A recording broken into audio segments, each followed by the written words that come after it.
Life in Transition, Episode 4. What to do when life hands you sickness or injury. I don't know how I'm going to get out of this one. I'm lying on the bottom of a ravine. Shooting pain courses down the whole right side of my body, especially my shoulder. It hurts so bad I think I'm going to black out. When I move my fingers on my left hand, I feel a burst of pain there too. Blood oozes from my right shin and knee onto the forest floor below me. I look to see where my bike is, but it doesn't matter, because I'm not going to be able to ride this one out. All my hard work of regaining my strength the last 4 months is shot. In the blink of an eye, I've gone from healthy and fit to out of commission. Again. The only question is, how am I going to respond to this unexpected transition?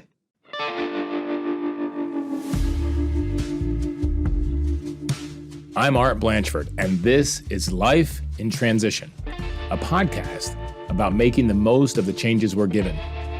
As a married father of 3 teenagers, a longtime global business executive and adventurer, I've been through hundreds of transitions in my life.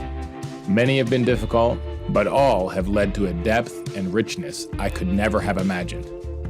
You'll get to hear all about them on this podcast so that together we can create more love and joy in our lives, no matter what transitions we are going through.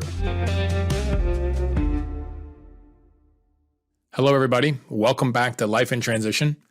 I am Art Blanchford, and today we're going to talk about a transition that's not exactly fun to go through. But it's something that everyone faces at some point, going from healthy and fit to injured or sick. Whether you get sick only once in a while or have battled through many really difficult health circumstances, feeling physically less than what you want to be is difficult and frustrating. I know, because I've been there many times, often because of my own hard-headedness. This episode is not about squashing or denying the negative thoughts and feelings we have when we suffer physically. It's about making the most of it as best as we can. Today, I'm going to share many moments when I've wrestled with unexpected illness or injuries, and some practices that have helped me meet these transitions with more openness and ease. To start us off, I want to take us back to that mountain bike crash I talked about at the beginning of this episode. It was August of 2020. After months of being bedridden with chronic fatigue syndrome, I'd finally recovered enough to get back into my fitness routine. On that particular day, I'd decided to go mountain biking with my friend Kevin. I felt so good to be back out there. The sun was shining, and I felt strong and healthy, for the first time in a long time. Kevin and I had ridden in this park many times. There are lots of technical trails with varying degrees of difficulty. We've ridden most of them already, but there is one double black diamond descent that I had never done before. And for good reason, as it turns out. It was the most difficult one by far. It had a huge 20-foot drop-off that took you nearly straight down. But I was feeling my oats that day, so I told Kevin, I'm going to try it. He decided to take an easier way down. He's smarter than me. And when he got down there, he asked if I wanted him to film me. No, I said, just go on and I'll catch up to you. There's no rush quite like riding a difficult trail, especially when you take a 20-foot drop like that.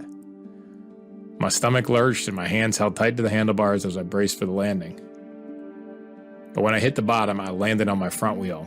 I didn't get the back wheel down in time. And before I knew it, I'd crashed into the ground, feeling my right shoulder collapse beneath me. I slid on the ground for 30 to 40 feet until I slammed into and slid along the side of the boardwalk that I was meant to be riding on. Once the dust settled, my entire body was racked with pain. I'd fallen on my side when I hit the ground, and my right shoulder had collapsed underneath me. I knew instantly something had to be broken. I used my left hand to protect my face from the boardwalk, and so it was also badly damaged. My right shin was bloody and resembled a tin can that had just gone under the can opener. The skin was stripped and rolled up like a ribbon. I tried to sit up, but almost blacked out because of the pain. How am I going to get out of this? I asked myself. From farther up the trail, Kevin heard me cry out in pain and asked if I was okay. For the first time in my mountain biking experience, I said no, I won't be riding this one out. We've been through a lot of crashes over the years that we've managed to ride through, but I knew this wasn't one of them. I heard him turn his bike around and ride back towards me. I looked around. There was no way any EMT could get to us. I was going to have to find a way to walk out of here. Kevin arrived and asked, "What do you need?" I replied, "I need food." I felt woozy and lightheaded, and I only had water in my Camelback. Right before the drop, I had given my last energy bar to Kevin because he was running out of energy. So between the two of us, we had nothing with nutrients in it.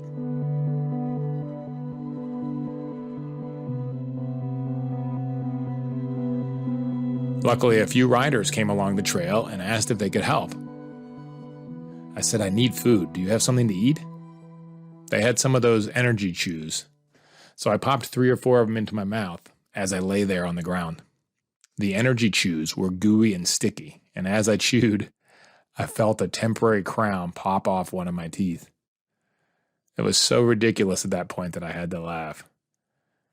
I pulled the big gluey gob out of my mouth, found the temporary crown in the mess, and put it back in my pocket to take to the dentist later. I continued to lay there, eating those energy chews until I felt some better. Again, I tried to sit up, and again, I started to black out from the pain. Kevin stayed with me while the other riders went to find a cell phone signal and call the EMTs so they could get as close as possible to that point in the trail. So I laid there and asked myself once again, how am I going to get out of this? The first answer was, I don't know. So many times I get stuck there. I think we all get stuck there. Stuck in I don't know, and we stop. But that was not a choice for me this time. So I asked myself, if I did know, what would I do? Well, what can I actually do? And then it popped into my head. I can do the Wim Hof breathing. Wim Hof is a Dutch extreme athlete who developed some unique short breathing exercises that can affect your nervous system and physiological response to stress. I've used it for years to tackle various fitness challenges. A few minutes of this has helped me double the amount of push-ups I can do. So I started doing the Wim Hof breathing. And then my friend suggested that we use a bike tube as a sling for my right arm. So we set that up.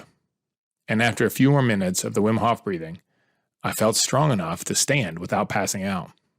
By that point, a sheriff's deputy had arrived. With the tube sling holding my right arm, he helped me hobble out of the ravine to where the ambulance was waiting. The ambulance took me straight to the emergency room.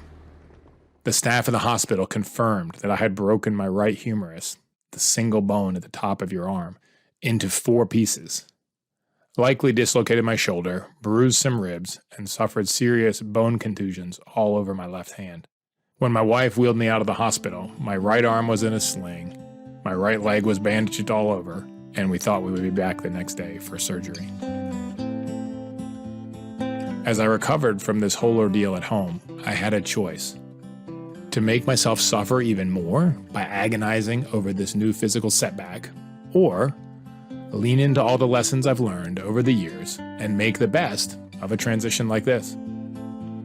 Going from healthy and fit to sick or injured is never easy. But my hope is that these practices and tips will help you make the transition a little less difficult. The first practice is to tune into yourself. Humor me and put your language scholar hat on with me for a moment, because I want to talk about the word dis-ease. Separated, it becomes dis-ease. The Latin word of the prefix dis means tunus. And tunus means trying to do something that you're not, trying to be two things. Trying to be something I am not always leads to more suffering. It never fails. There have been so many moments in my life where I haven't taken my health as seriously as I should, or I've tried to do too much, or pretended to be something or someone that I am not. Case in point, I ended up at the bottom of that ravine because I was trying to be an adventure athlete above my capabilities. And then I paid the price for that, a very intense price.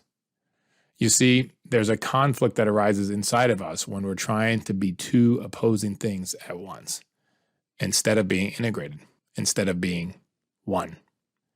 Even though I don't like it, sickness and injury often remind me who I am and signal me that I'm not living in integrity with myself, in wholeness.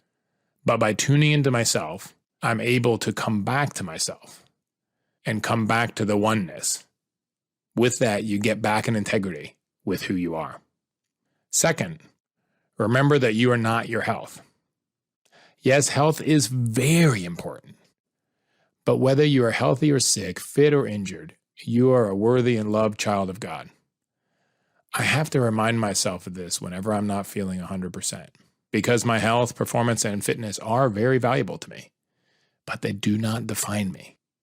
Being sick or injured helps me to see what identities I'm clinging to or what stories I'm telling myself that just aren't true. In fact, this is often the perfect time to question everything. Is that thing I thought was so important really necessary? Probably not. Can work survive without me for a couple of days? Yes.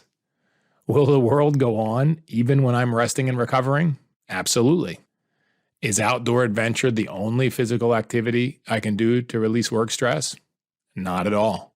Are there other ways to play and connect with friends? For sure. If you find yourself unexpectedly sick or injured, I encourage you to use this downtime to think through your assumptions on life. Question everything. Look for opportunities to do things differently or think differently, and you may be surprised at what you find. After all, while it is really important, you are not your health or fitness. Third, practice acceptance. Take stock of where you are and be present with that. When I resist what's happening and try to do more or push harder, it usually gets much worse. There was one Christmas many years ago when I ignored my need for rest and it all backfired. I had traveled and worked like crazy leading up to the holidays. It was my usual big Christmas push before coming home to be with the family for a while. Once there, though, I couldn't get out of bed. My wife came to wake me up on Christmas morning saying, "Honey, come on, help with the Christmas meal and help to welcome the guests." I felt like crap and absolutely couldn't get out of bed. I simply pushed myself too hard, ran my immune system down, and picked up something on the overseas flight home. I had treated work as an emergency when it wasn't. I had lived in fight or flight mode without even realizing it. It was like my body was finally able to say, "Hey, I need a break," and shut itself down because it recognized I needed to rest and repair. So long story short, I did not get to enjoy the Christmas with my family. I laid in bed most of that day and the next. That's happened to me many times in my career, where I wouldn't allow myself to get sick or I'd pretend I wasn't sick until I got home and was able to crash. This was again pretending to be something that I'm not, leading to dis-ease. That pattern eventually led to getting diagnosed with chronic fatigue syndrome. So when I got injured from mountain biking, I knew I had to practice acceptance and give my body what it needed. I had to say, okay, this is the way it is right now. Remember, our bodies are always trying to bring us back to ourselves and to wholeness. Accept what is happening. Be present and be okay with it.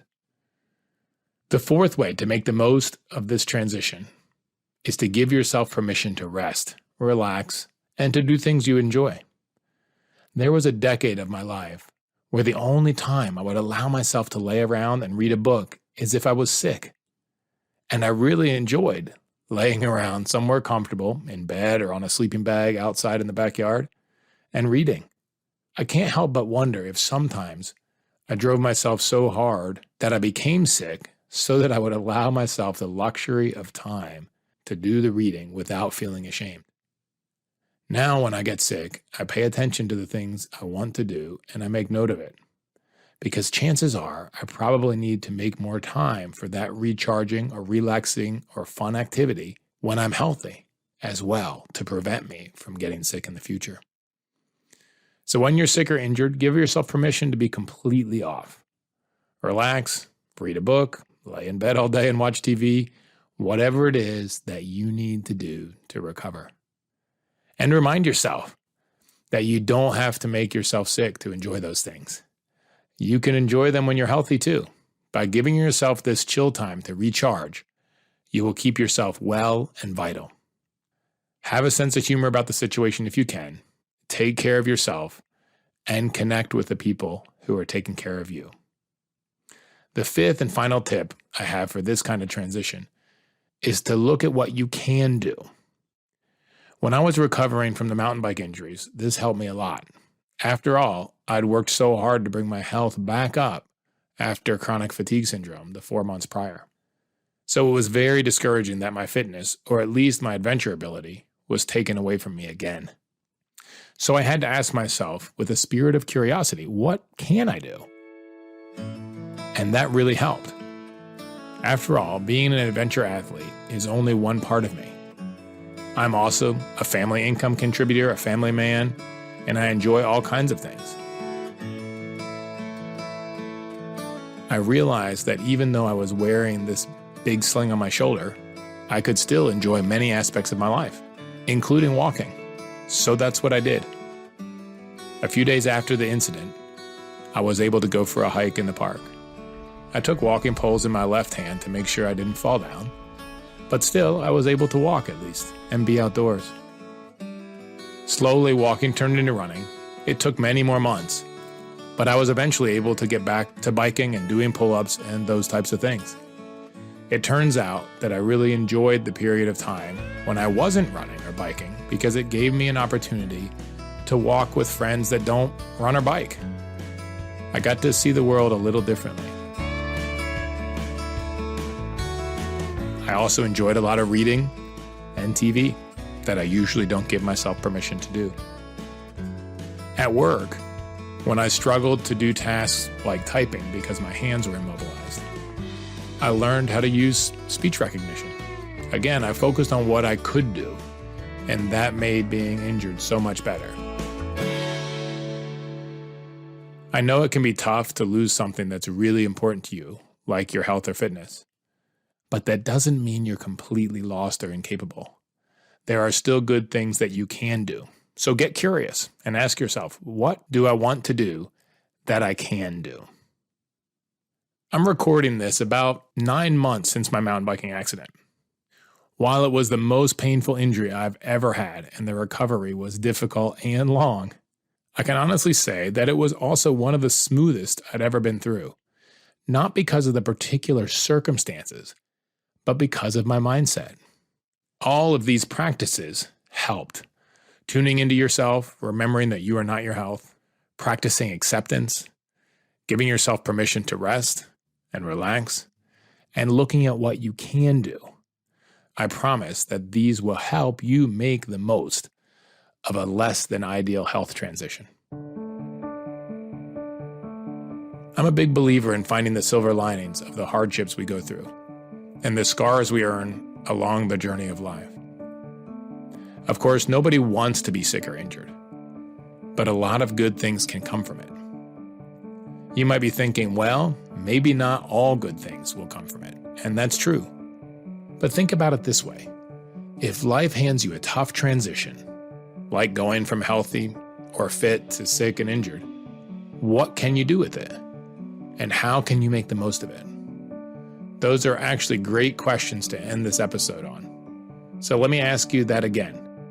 If you are going through a tough transition right now, whether it's with your health or something else, what can you do with this set of difficult circumstances? How can you make the most of it? And here's a bonus question. Of all the practices I listed in this episode, tuning into yourself, remembering that you're not your health, practicing acceptance, giving yourself permission to rest, and looking at what you can do, which one could you do right now for yourself? Take a minute and jot that down, record or write it on your phone, email or text it to yourself, or write it on a piece of paper. And please share it with me.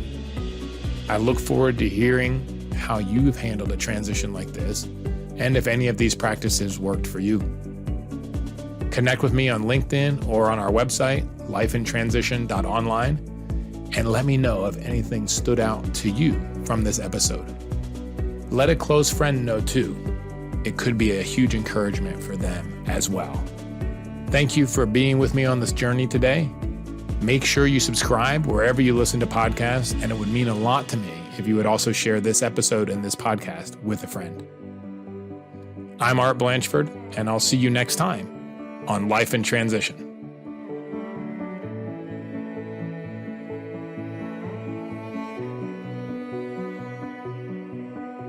Life in Transition is co-written and produced by Laura Boach. If you want to learn more about me and what I'm doing when I'm not podcasting, please visit me at artblanchford.com. Life in Transition is a production of Great Feeling Studios.